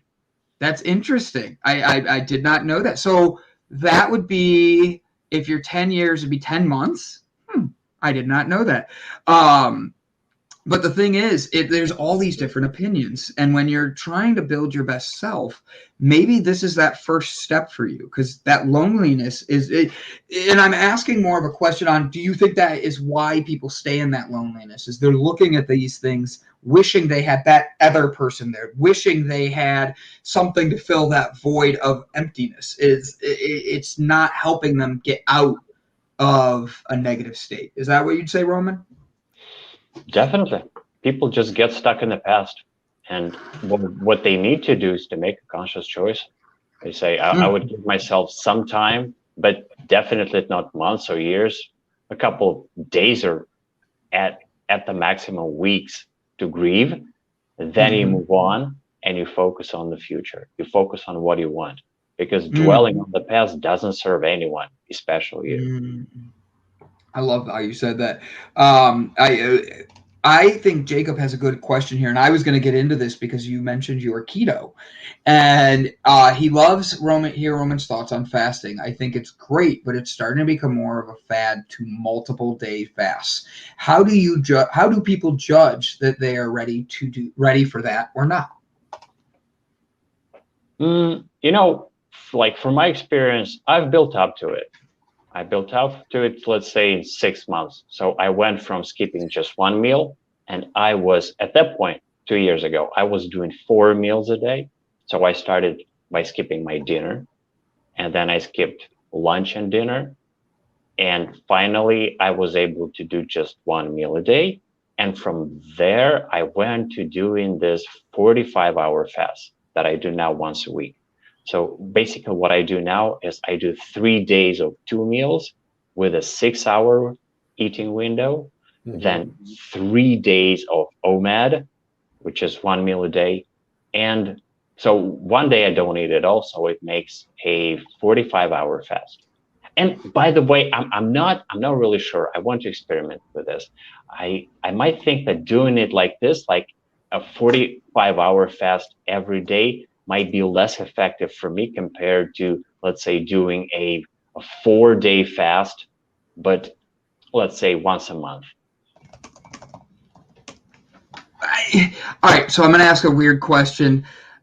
I love to eat, and fasting is very difficult for me. I'm not even trying to make excuses. I don't know what it is. I can eat 24 hours a day, and I still stay just under 200 pounds. I'm cautious with what I eat, but fasting always seems to be where I've done the 24-hour fast where you don't eat for 24 hours straight type of thing. And that was back when I was a youth pastor in that. And it's about pushing yourself to break through. But I don't know what it is. Hour 8, I start getting hungry. By the time I get to hour 16, I'm ready to I'm hangry, and I can barely put a sentence together. And I'm like just walking and getting other things out. How do you handle it, and how have you built yourself into being able to do such a longer experience on fasting? You know what? I guess for me, it's just easier. I'm made that way because I have quite a lot of self-discipline, and I'm very, very thankful for that. So whenever those thoughts come up, I feel fine. And I actually tell myself that I'm building patience. This is a great way for me to, flex my patience muscle and just become a little bit stronger. just a little bit stronger. That's what I think. Yeah, I fasted. I usually do about 16-hour fast on a daily basis, and eat 1 or 2 meals during that time that you're allowed to eat. And then there's also, going 3 or 4 days. Actually, once you get past kind of day 2, your body starts to say, I'm not really hungry, and you actually start to generate more energy, because oftentimes what we do eat normally is full of sugars and things along those lines, and your body is actually trying to deal with the toxins that you're taking in. So it's expending a lot of energy trying to deal with the toxins that we eat in the normal meals. And when you clear that out of your system, now your body is actually able to use the stored energy in a way that's much more efficient, and you actually get a lot more energy than you would think. Oh, I didn't eat, so now I'm going to be tired and all that. And that may be the case for the first day or two, but if you kind of push through that and you get into I've gone 3, 4, 5 days not eating, and once I get into like day 3, it's like actually having to consciously think that, I'm going to have to go back and start eating again is kind of the mindset that you get into, because you're so used to not eating. Yeah, that's right. It's all about efficiency and teaching your body to be efficient. And yeah, of course, detoxification and cleansing is a huge part of fasting. Yeah, alongside with such great things as cellular cleanup, autophagy, and also better insulin management, because the less your window, the more compacted your eating window is, the better you can manage your insulin, the less insulin you release, and the less insulin you release, the better your cells actually respond to insulin. And there's also this added benefit of growth hormone. The longer you fast, the higher the level of your growth hormone, and growth hormone is pretty good for your body. Yeah, I agree. With everything you've been through, what would you want to say to people that would let them know, this really is worth it? It builds you into your best you. You've seen how it's helped you. What advice would you tell others to say, look, this is it? We had fun with this conversation at points, and I'm sure you're used to that by now, but it's a very serious thing for people. It's like we've talked about, through fasting of food to fasting on masturbation. It's figuring out what's going to build the best you. What would be your recommendation to people for that first step? That's a good one. First of all, I would say that it's very helpful to adopt a mindset of someone who makes experiments all the time. So what I would do is create a spreadsheet or whatever you like, and for each month, commit to making at least one experiment and seeing how it works for yourself. And for your first experiment, I would recommend sticking to regular bedtimes for 1 month to make sure you sleep for at least 8 hours every day, and see how that changes things for yourself. So starting with sleep is the first recommendation. And I think that is a lot of people's issue. I know Mr. Gordon over here, he goes on a day of sleep, if he's lucky, in a month. So he gets a whole 24 hours in a month is what I'm saying. I just said it very poorly. But he doesn't sleep very well. And then there's others I know that watch the show that have said they hadn't been able to sleep well, and they deal with anxieties at night. If they have that issue and they have trouble sleeping, I think diet, exercise, and less porn, obviously, would be the way to start with helping get themselves to sleep. And diet seems to be the food that they eat is always essential, because how many times are we eating something late at night that we shouldn't? Doritos to Cheetos to having a cheeseburger and filling yourself Oreos. up. Excuse me, I have not had Oreos in 2 years. Leave them out of this. They are vegan. But with that, like, it is a very hard thing. And we all have those things that we need to work on. If somebody does have trouble sleeping and their diet is something they're working on, what would be a way to help them change their mindset that you did for you? Like for me, it really was, I had to sit down, I had to turn my phone on Do Not Disturb and ignore everybody to get Brandon back to focusing on Brandon. And people got mad at me for that, but it was, I eat right, I exercise, I sleep. I do play with myself, but I literally, like, I'm trying to build up my best me. And for me, turning my phone off and being able to just focus was essential. How have you found things that built the best Roman into, other than the sleeping? Because sleeping is something I know he's not going to do. Well, meditation definitely is there, because meditation helps you to get more spiritual and really to disconnect from the pain that comes from your ego, so that you can really focus on what's important, and not just on yourself, but on others, on helping others, and on being happy in the moment, living in that beautiful state all the time. That comes from meditation, mindfulness, and really focusing on living in the now. Yeah, I know. My philosophy in life up to this point, and kind of it came while I was in the military, is abuse my body when I have control over it, so that if my body has to go through it at a time that I don't have that choice, I'm used to it. So when I say that, my girlfriend needs 8 hours of sleep. I work very well. If I can get 5 to 6 hours of sleep, that's a lot for me. I cannot stay in. If I'm in bed 8 hours, I'm sick. My body starts to ache. It's terrible if I'm in bed for 8 hours. Now, I can go on an hour of sleep now and take intermittent naps throughout the day, as opposed to an 8 hour, in bed type of a rest. And people say, well, you shouldn't do that. And I think that it all depends on kind of what you're used to. It depends on your mindset at the time. Just like meditation. Meditation doesn't necessarily have to mean you sit in a corner and you go, meditation could be many different ways that you kind of somewhat disassociate from the shit that's going on around you. That's really what meditation is about, in order to give yourself some peace, or to break from the noise that's happening around you all the time. And doing those types of things. I mean, even Einstein, I think, is one example of a person who didn't get a lot of sleep, but he slept when he needed to sleep. And meditation can take the form, in like his case, just thinking about shit, and coming up with these, bringing new ideas together is a form of meditation that other people have.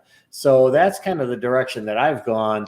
And, I've gone to where I've stayed awake for 24, 48 hours, maybe longer.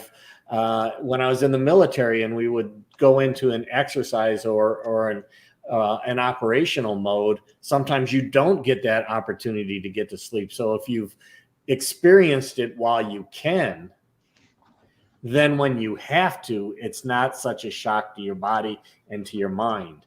And that's kind of the way that I've looked at things throughout my life.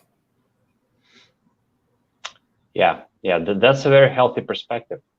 And it looks like you are genetically predisposed to this sort of sleeping, really intermittent and taking naps. Yeah, when my mother says, when I was in the hospital as a baby, the night nurses used to play with me at night, so that when I came home, I was already used to staying awake at night and sleeping during the day. And that's really continued throughout my life. I actually sleep better from 4 o'clock in the morning to 10 o'clock in the morning, or 11 o'clock. And it doesn't matter if it's bright or light. I can sleep. Actually, when it gets dark, that's when my mind starts to operate. And I usually am more productive, creative, etc., from about 10 o'clock at night until 4 o'clock in the morning. And that's just the cycle that I'm on. And that's why when people start saying you should get 8 hours of sleep, or that's not normal, normal and should is dependent on the individual. Yes, there are parameters that tend to be the way that most people are, but there's also exceptions. And there's and those are the things that we have to appreciate. And that's oftentimes where we get into conflicts with people, because we have different belief systems, and we also have different possibly circadian cycles. And when you try to force somebody to experience what you find to be most comforting, may not be for them. Exactly. That's why I'm talking about experiments, and experimenting for 1 month is a very good way to go. Yeah, in business, this is one of the things that I've always done, and was helped me to be successful in the military and in business, is I am under the mindset that if it ain't broke, break it. Because don't get too used to, okay, we're doing fine. I've said in the past, fine is a 4-letter word that begins with F. If everything is fine, that pretty much means that there's a better way of doing things. So take those opportunities to experiment, change something, and see if you can make it better. Because if you just get used to the status quo, you're probably going to live a fine life as opposed to a great life. That's right. That's right. This is experimentation as a path from living a mediocre life to living a life that's closer to the greatness that it's meant to be. Right. Out of curiosity, just because I see it's on your YouTube network, how long does it take the brain to heal from pornography? And that's exactly why I recommend 30 days, because it's 30 days on average. Really? Okay. Would that be all right? So if someone that does watch a lot of porn, I'm not saying I do, but I'm saying I have friends, and they smiled. Bob, a rut is just a grave with the ends kicked out.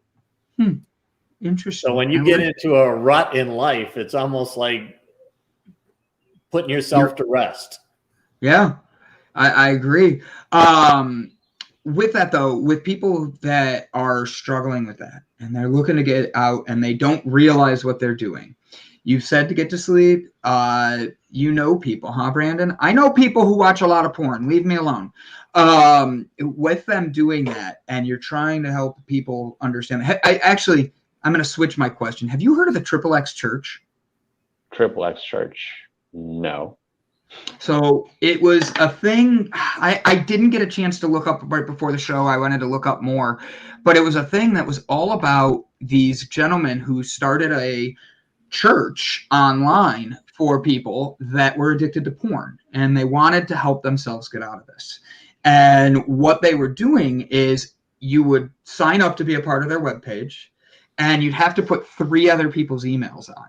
And anytime you went to any site that might be a little risky, it would email those 3 people that you're doing something. And then they'd have to know, oh shit, people know I'm watching porn right now. And it would put them in a way of making them have to be self-reliant, self-knowledgeable of what they're doing and keep themselves accountable. Have you experienced that helps people, or would you say that something along those lines is more of an independent person basis?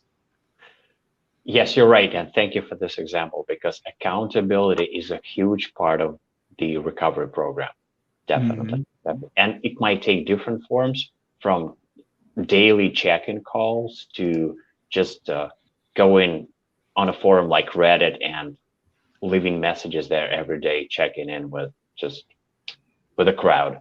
But it does help. I love it. You honestly had great knowledge on this. We at the beginning of the show were looking at the website. We were going through and just being guys. We're we're like, oh, great, we get to talk about masturbation and we get to talk about this. But you came in and you actually didn't just, as much as we're guys and we have those human jokes, you brought a real side to this that opened up. Guys, I highly recommend, go do yourself a favor and follow, subscribe, join Roman's network, because the truth is, I've already subscribed. You see it right here. Got it? Hit that. Why is it got? Now I'm subscribed twice, Roman. I hope you're ready for that. But he's got a lot of informational videos on here, and I noticed not one of them is over 10 minutes.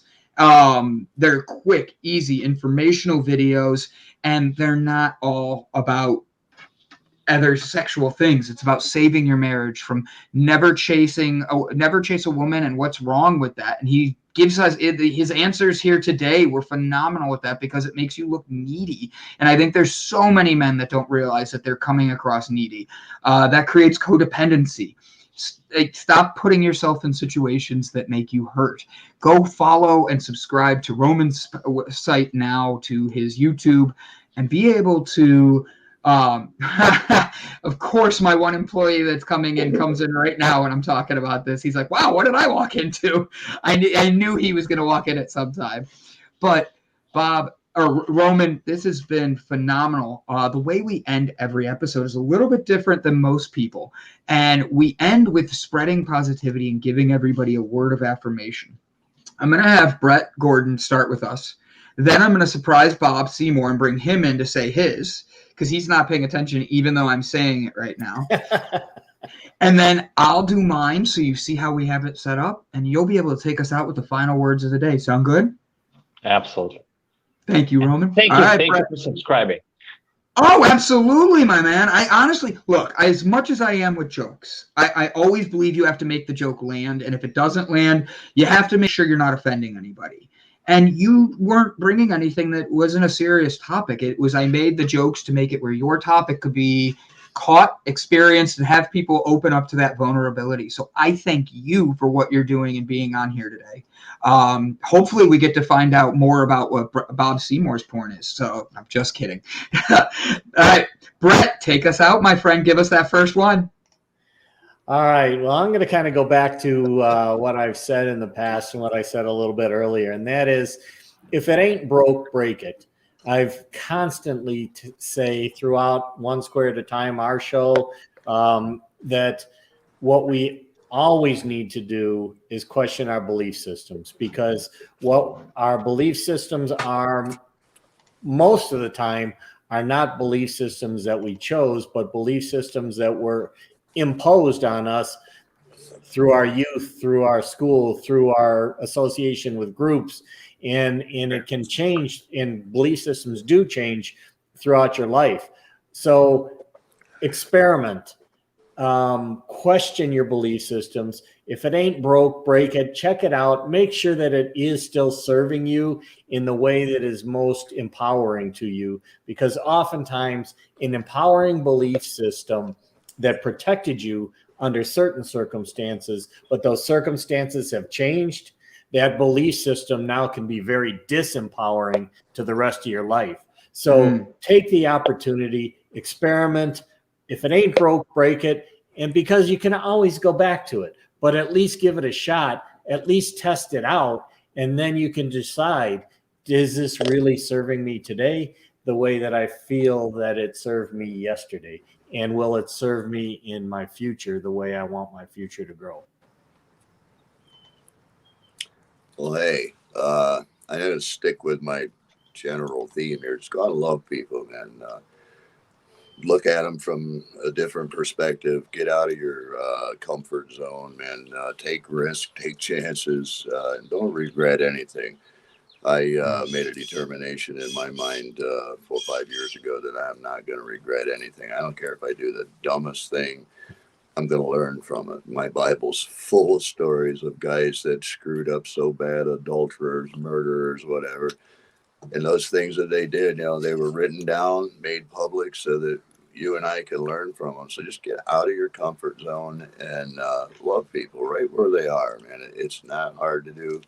And go back to what I said earlier, when I was at my worst point, man. I had all these brothers and sisters that carried me through when I couldn't carry myself, man. And everybody knows people that are going through crap, man. And it is so easy to just reach out a hand and just love on them, man. Don't offer them any advice or nothing. Just go in there and love people today, man. That's what it's all about. Like I said earlier, when you face God, and we're all going to, all he's going to say is, did you learn how to love, man? So just go out there and love, man. It's in you. It's there. The possibilities are limitless if you'll be looking for them. Just make yourself available and do something good for somebody, and do it without any expectation of getting anything in return. Because if you're expecting to get something because you did something for somebody, that's not love, man. Love is offered freely. And if you're trying to get a response because you did something good, then you're selling a product. You're not loving. Just go out there and love people today, man. It's a simple thing to do, and it will change the world. So God bless. Have a great weekend, everybody. So I love how the two of them did it. This is a great message today. Where I'm at is, I'd like to say, Bob hit it right on the nose. Go out and help somebody else. His Bible has a ton of people that failed, but here's the thing. It doesn't matter if you're reading the Bible, the Quran, the Torah, or anything. They all have knowledge-based things, and we all have a religious spot where we see the best in us and we connect with. The thing is, we create judgment of others and think people are below us in certain areas, and that is where we have our own issues, our own problems that we need to build up. And the truth is, don't look for everybody else's issues. Don't start by chasing what everybody else is doing. Take a moment to turn and look inside you, because maybe you're the one that's secretly watching stuff in the back room. Maybe you're the one that doesn't even know you have something that somebody else judges as a very negative thing. At the end of the day, show that love that you hear and you preach to everybody. This weekend, do something for somebody that maybe you think least of, because you know you're not doing it for you. You're doing it to show love. Give freely. You have more power than you think you do. Act accordingly. Ooh, mic drop on that one. He's like, I got this. I'm going to end this with you guys. Watch me, guys. Roman's like, I'm going to end this on with a mic drop here.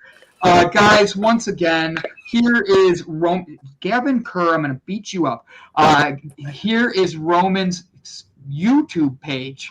I almost said Facebook. Go subscribe. Ask questions on his page. Do not hesitate to be vulnerable and open with this, because the truth is, you're never going to get anywhere unless you're vulnerable to yourself. Changing the world is difficult, but the only one that can change your world is you. So, guys, have a great one. Last words, Roman? Anything else before I hit the buttons? Thank you so much for the inspiration. I learned a lot from you, and I feel the vibe that's coming off you. It's beautiful. Thank you. Thank you. You made my day. You made mine. I literally, I mean what I said when I have to think about how I view things. And while this started with, we're going to be talking about this, you opened up my mind to seeing things, and I really appreciate everything you brought. So, Roman, thank you. Thank you again, my friend. Have a good one, guys. I'll see you all on Monday. Don't forget to tune in. Bob, support him with his journey. Go follow Roman, and just ignore Brett.